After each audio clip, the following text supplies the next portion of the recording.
రూపాయలు ఎన్నికల హామీ ప్రకారం 15,000 రూపాయలు ఎన్నికల హామీ ప్రకారం 15,000 రూపాయలు రద్దు చేయాలి. ఈ చలనాలను రద్దు చేయాలి. ఆటో కార్మికులకు సంక్షేమ బోర్డును ఆటో కార్మికులకు సంక్షేమ బోర్డును ఆటో కార్మికులకు ఎన్నికల హామీ ప్రకారం 15,000 రూపాయలను ఎన్నికల హామీ ప్రకారం. ఈరోజు ఆటో కార్మికులు ఎదుర్కొనేటువంటి సమస్యల పరిష్కారమే లక్ష్యంగా రాష్ట్ర వ్యాప్తంగా కూడా auto drivers and workers union ఆధ్వర్యంలో రాష్ట్ర వ్యాప్తంగా కలెక్టర్ కార్యాలయం వద్ద ఆందోళన కార్యక్రమాలకి పిలుపునివ్వడం జరిగింది. దానిలో భాగంగా ఈరోజు గుంటూరు జిల్లా కలెక్టర్ కార్యాలయం ముందు ఈరోజు ఏఐటీయూసీ ఆధ్వర్యంలో ధర్నాలు నిర్వహిస్తా ఉన్నాం.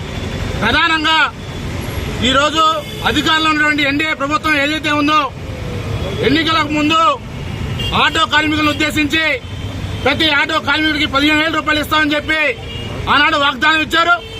ఆటో కార్మికులందరూ కూడా నమ్మి ఓట్లు వేసి ఈరోజు అధికారంలోకి వచ్చి 9 నెలలు గడుస్తా ఉన్నా ఆ హామీ పైన ఈరోజు పాలకులు ఏమాత్రం కూడా స్పందించడం లేదు.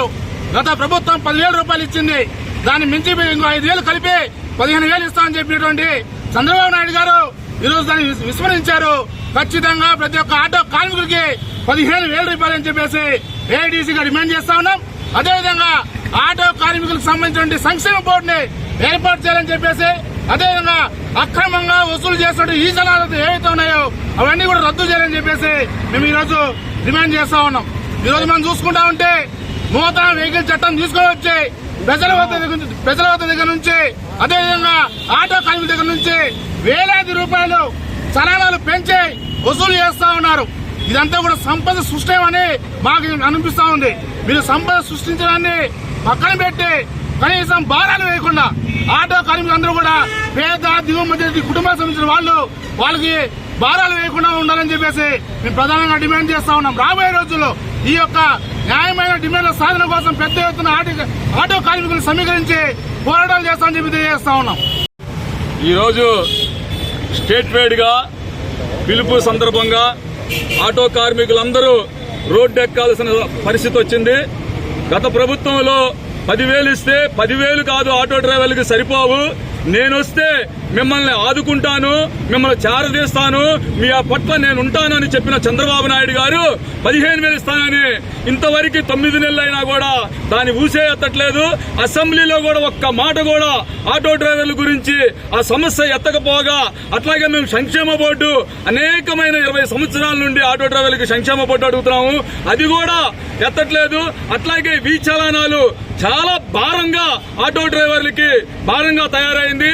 అనేకమైన లక్షల రూపాయలు ఆటో డ్రైవర్ల దగ్గర నుండి ఫైన్ల రూపంగా 21, 37 జీవో రూపంగా అనేక మంది డ్రైవర్ల దగ్గర దోచుకుంటున్నారు. ఇవి రద్దు చేయాలి. 21, 37 వెంటనే ఈ ప్రభుత్వం రద్దు చేయాలి. అట్లాగే 15,000 ప్రతి ఒక్క ఆటో డ్రైవర్ కి 15,000 ఇవ్వాలి. అట్లాగే రోడ్ల మీద అనేక మంది ఇబ్బందులు పడుతున్నారు. ట్రాఫిక్ ఇబ్బందులకు మాకు ఇది లేకోకుండా మీరు చేస్తూ ఉన్నారు. అట్లాగే ఈ రోజు ప్రైవేటు సంస్థకి బ్రేకులు దారాగతం చేసి గవర్నమెంట్ గారి నుండి ప్రైవేట్ వాళ్ళకి ఇచ్చారు, అది కూడా ఇబ్బందులు పెడుతున్నారు ఆటో డ్రైవర్ని. మీ ద్వారా మేము తెలియజేస్తున్నాం, ఇవన్నీ న్యాయమైన కోరికలు మీరు కానీ తీర్చకపోతే భారీగా రోడ్డెక్కి మేము ధర్నాకి ఇంకా రోడ్డెక్కుతామని మీ ద్వారా తెలియజేస్తూ ఉన్నాం.